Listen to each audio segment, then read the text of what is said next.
e eu estou ao vivo agora com o deputado Marcel Van Hatten. Bom dia. Esses requerimentos todos que devem ser analisados hoje são todos muito relevantes para as investigações?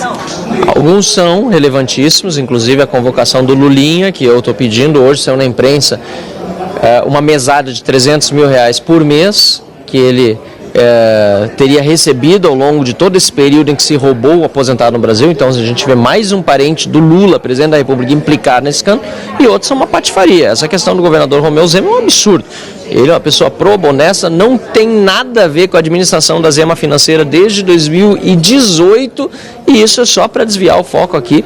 O PT, que não aguenta ver uma pessoa honesta como o governador Romeu Zema ponteando nas pesquisas no estado contra Lula, inclusive, está 47-34 lá na última pesquisa, a vitória do Zema sobre o Lula, que é pré-candidato também à presidência da República, e eles usam uma CPI que é séria, que serve para investigar quem roubou o aposentado, para tentar desviar o assunto. Não é à toa que não assinaram o pedido de investigação, não assinaram o pedido de CPI, e aqui blindam, em geral, aqueles que precisam vir depor. Edson Claro, por exemplo, nós propusemos que ele fosse convocado. O PT barrou. E foi o Edson Claro, segundo a matéria de hoje do Poder 360, que revelou que o Lulinha recebia uma mesada de mais de R$300 mil por mês, e hoje está na Espanha. Então, quer dizer, nós aqui estamos trabalhando pela investigação. A gente está indo atrás de cada um dos corruptos do INSS. Quem nos acompanha também tem visto que as nossas perguntas têm sido direcionadas a isso, buscando a verdade dos fatos. Outros vêm aqui fazer politicagem. Lamentável, mas nós vamos continuar fazendo nosso trabalho. Ótimo. Além dos requerimentos, nós temos hoje o depoimento de Américo Monte Júnior, que aparece também nas investigações da Polícia Federal. O que vocês pretendem esclarecer com o Américo Monte Júnior? Tem ele, tem também o Silvio Vaz. O Silas Vaz, ele entregou um atestado, o deputado diz que, segundo informações da mesa, que ele não vai comparecer por um atestado médico de dengue. Olha só, bom, se tiver atestado de dengue, se tiver dengue mesmo, se recupera, o que realmente é muito dolorido.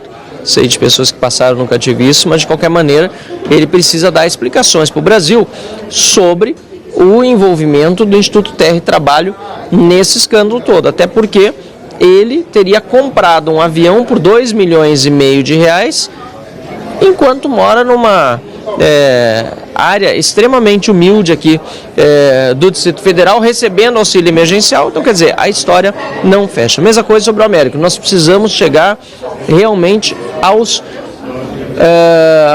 protetores desses operadores, porque eles todos ajudaram a operar o esquema, e nós queremos chegar aos políticos envolvidos. A gente já está vendo vários nomes, pessoas influentes, pessoas importantes, e vamos também fazer o mesmo aqui com o Américo.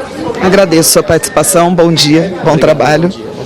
André, eu vou ficar por aqui, daqui a pouco eu vou entrevistar outros parlamentares para darem também uma visão dessas 28 reuniões que foram realizadas até então. Hoje é a 29ª reunião da CPMI e é a última deste ano. Os trabalhos devem voltar na primeira semana de fevereiro.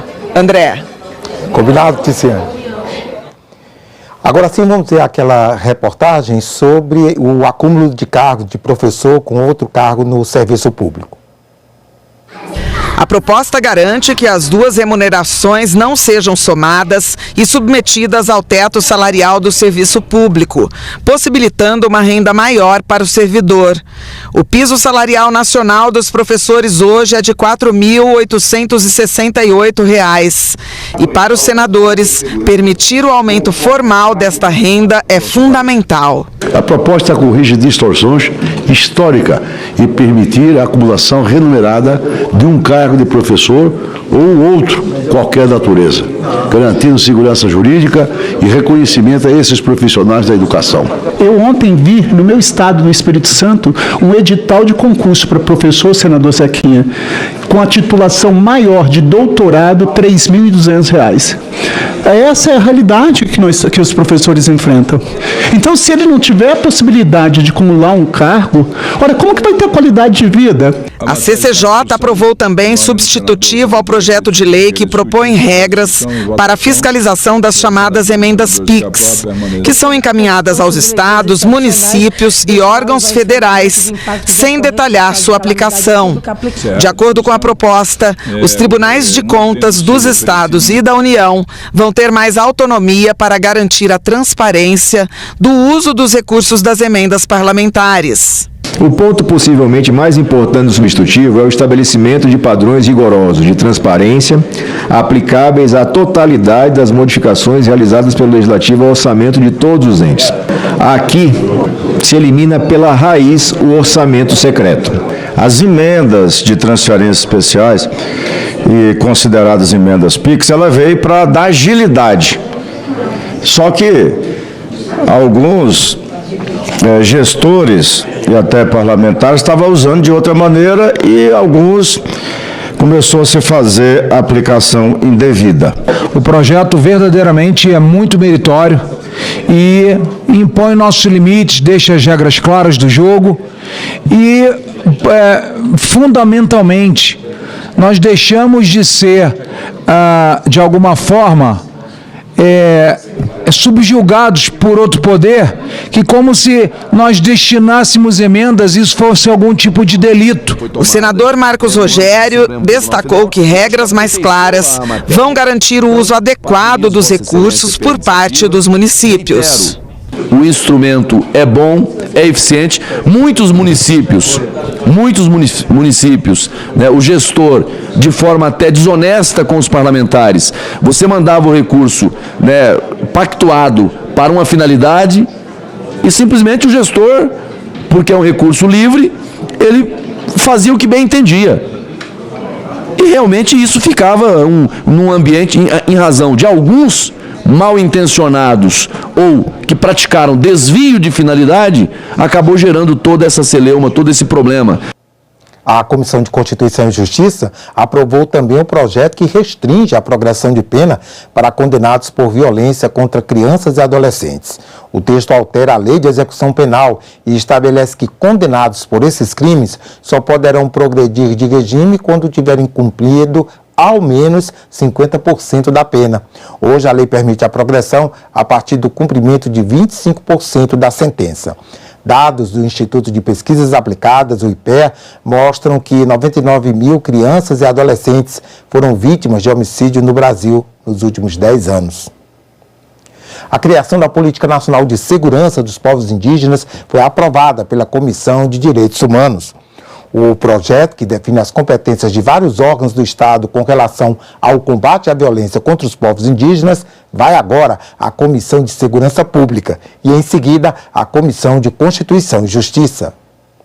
A Política Nacional de Segurança dos Povos Indígenas tem como objetivo garantir o direito coletivo dos povos indígenas à proteção contra a agressão e violação de direitos. O projeto prevê o atendimento célere e qualificado dos povos indígenas, além da participação das comunidades indígenas na tomada de decisões, na formulação de planos e na análise de questões que envolvam sua segurança. De acordo com o texto, cabe à Polícia Militar o patrulhamento ostensivo em áreas limítrofes a terras indígenas.